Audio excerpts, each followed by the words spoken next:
Hello friends, welcome to easy cook சமையல். இன்றைக்கி ஒரு டிஃபன் ரெசிபி பார்க்கலாம். பன் தோசை. வீட்டில் இட்லி மாவு தோசை மாவு இல்லாத டைமில் நம்ம இந்த ரெசிபி ஒரு வாட்டி ட்ரை பண்ணி பாருங்கள். உங்களுக்கு எல்லாருக்கும் பிடிக்கும். ரொம்ப சாஃப்டாக இருக்குது. சட்னி சாம்பார் எது கூட வச்சு வரனாலும் சாப்பிட்லாம். ரொம்ப டேஸ்டியாக இருக்கும். உங்களுக்கு இந்த வீடியோ பிடிச்சிருந்தால் லைக் பண்ணுங்கள், சப்ஸ்கிரைப் பண்ணுங்கள், ஃப்ரெண்ட்ஸ் அண்ட் ஃபேமிலிக்கு ஷேர் பண்ணுங்கள். வாங்க எப்படி பண்ணுறதுன்னு பார்க்கலாம். ஒரு பவுல் எடுத்திருக்கேன். அரை கப் ரவா எடுத்திருக்கேன். ஒரு 1/4 கப் அளவுக்கு தயிர் எடுத்திருக்கேன்.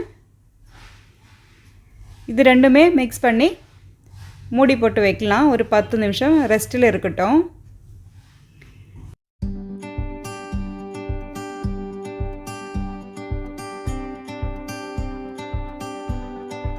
ஸ்டவ் ஆன் பண்ணி பேன் வச்சு ஹீட் ஆகட்டும். 2 டேபிள் ஸ்பூன் ஆயில் விட்டுக்கலாம். ஒரு 1/4 ஸ்பூன் ஜீரகம் போட்டுக்கலாம். ஒரு அரை ஸ்பூன் கடுகு போட்டுக்கலாம். கொஞ்சம் பச்சை மிளகாய், கூட வெங்காயம் கட் பண்ணது சின்ன சின்னதாக கட் பண்ணியிருக்கேன், சேர்த்து நல்லா வதக்கி விடலாம். ஓரளவுக்கு வதங்கட்டும்.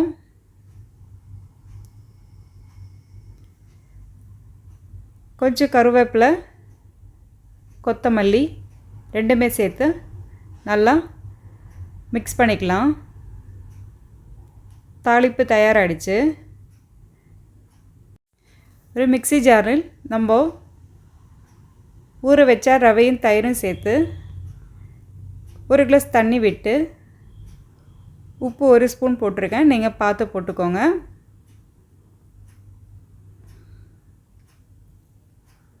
நல்லா மிக்சியில் அடித்து எடுத்துக்கலாம். மிக்சியில் அடித்த மாவு இன்னொரு பவுலில் மாற்றி ஊற்றிக்கலாம். நம்ம தாளித்து வச்ச வெங்காயம், பச்சை மிளகாய், கருவேப்பிலை எல்லாமே இந்த மாவில் போட்டு ஒன்று மிக்ஸ் பண்ணிக்கலாம்.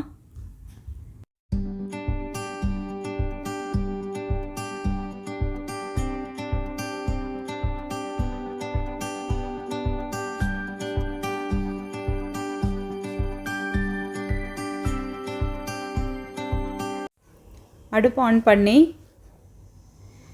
ஒரு பேன் வச்சுருக்கேன். நீங்கள் தோசை தவா கூட வச்சுக்கலாம். என்கிட்ட இப்போ இருந்தது, அதனால் யூஸ் பண்ணிக்கிறேன்.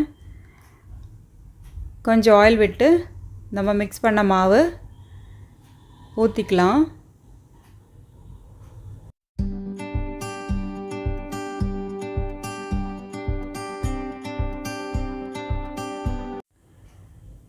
கொஞ்சம் கலர் சேஞ்ச் ஆனதுமே ஆயில் விட்டு திருப்பி விடலாம். வேகட்டும்.